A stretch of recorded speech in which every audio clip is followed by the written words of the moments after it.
आज मैं आपको सिखा रही हूँ पूरी बनाना। इसकी ख़ास फरमाइश जो है वो मुझे यूट्यूब पे की थी और उन्होंने मुझे कहा था कि मैं फ्रोज़न रोटी आपकी बहुत अच्छी है तो पूरी भी बनाना सिखाएं। तो इसके लिए सबसे पहले मैंने 1 किलो मैदा लिया है।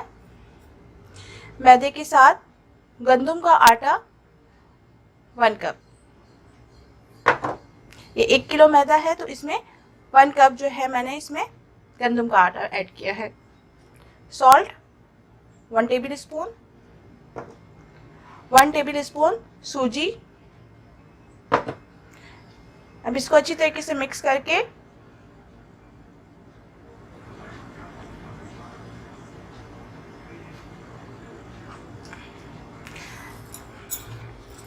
तकरीबन 2 टेबल स्पून के करीब मैं इसमें ऑयल या घी, आप इसमें ऐड करना चाहें तो घी ऐड कर लें। मैंने इसमें ऑयल ऐड किया है।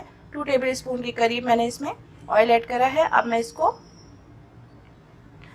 नीम गर्म पानी से अच्छी तरीके से गूंद लूंगी।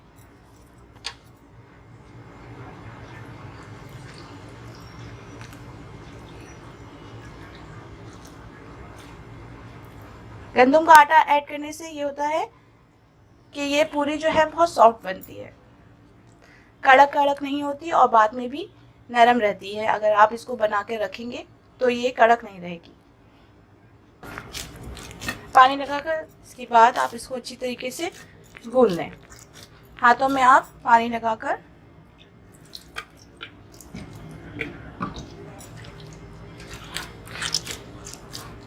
आटे को गूंदते वक्त आप ज़रा सा इसको टाइम दे दें तो ये फिर ये होता है कि रोटी भी अच्छी बनती है। चाहे आप पूरी बनाएं तो पूरी बहुत अच्छी बनती है, और अगर जब आप पराठे बनाएं तो भी बहुत अच्छे बनते हैं अगर उसको सही तरीके से गूंदा हुआ हो।